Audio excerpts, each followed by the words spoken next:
हनुमान का सीता को धैर्य बधाना। पति के हाथ को सुशोभित करने वाली उस मुद्रिका को लेकर सीताजी उसे ध्यानपूर्वक देखने लगी। उसे देखकर जानकी जी को इतनी प्रसन्नता हुई मानो स्वयं उनके पतिदेव ही उन्हें मिल गए हों। उनका लाल सफेद और विशाल नेत्रों से युक्त मनोहर मुख हर्ष से खिल उठा, मानो चंद्रमा राहु के ग्रहण से मुक्त हो गया हो।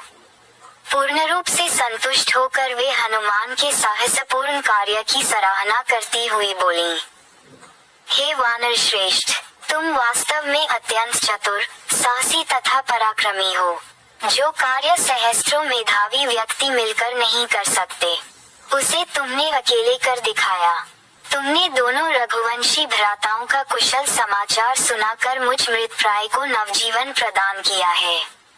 हे पवन सुत, मैं समझती हूँ कि अभी मेरे दुखों का अंत होने में समय लगेगा। अन्यथा ऐसा क्या कारण है कि विश्व विजय का सामर्थ्य रखने वाले वे दोनों भ्राता अभी तक रावण को मारने में सफल नहीं हुए? कहीं ऐसा तो नहीं है कि दूर रहने के कारण राघवेंद्र का मेरे प्रति प्रेम कम हो गया हो?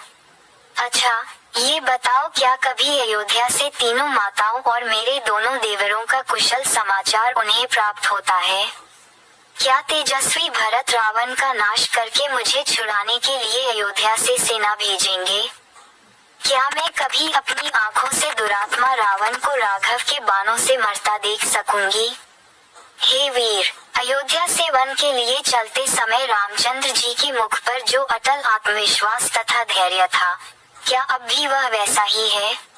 सीता के इन प्रश्नों को सुनकर हनुमान बोले, हे देवी, जब रघुनाथ जी को आपकी दशा की सूचना मुझसे प्राप्त होगी, तब वे बिना समय नष्ट किए वानरों और वृक्षों की विशाल सेना को लेकर लंकापति रावण पर आक्रमण करके उसकी इस स्वर्णपुरी को धूल में मिला देंगे और आपको इस बंधन से मुक्त करा के ले जाएंगे।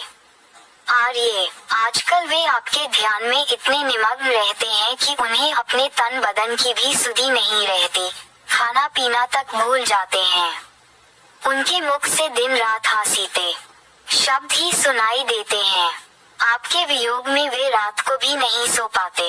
यदि कभी नींद आ भी जाए तो हासीते कहकर नींद में चौंक पड़ते हैं और इधर उधर आपकी खोज करने लगते हैं। उनकी ये दशा हम लोगों से देखी नहीं जाती। हम उन्हें धैर्य बधाने का प्रयास करते हैं, किंतु हमें सफलता नहीं मिलती।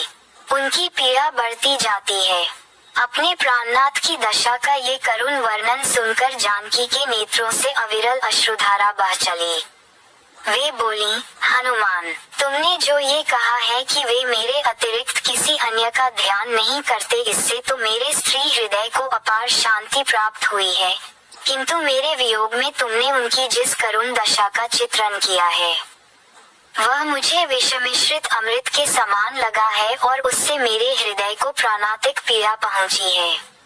वानर शिरोमणे, दैव के विधान को रोकना प्राणियों के वश की बात नहीं है। ये सब विधाता का विधान है, जिसने हम दोनों को एक दूसरे के विरह में तड़पने के लिए छोड़ दिया है। न जाने वह दिन कब आएगा जब वे रावण का वध करके मुझ दुखिया को दर्शन देंगे। उनके वियोग में तड़पते हुए मुझे 10 मास व्यतीत हो चुके हैं। यदि 2 मास के अंदर उन्होंने मेरा उद्धार नहीं किया तो दुष्ट रावण मुझे मृत्यु के घाट उतार देगा। वह बड़ा कामी तथा अत्याचारी है। वह वासना में इतना अंधा हो रहा है कि वह किसी की अच्छी सलाह मानने को तैयार नहीं होता।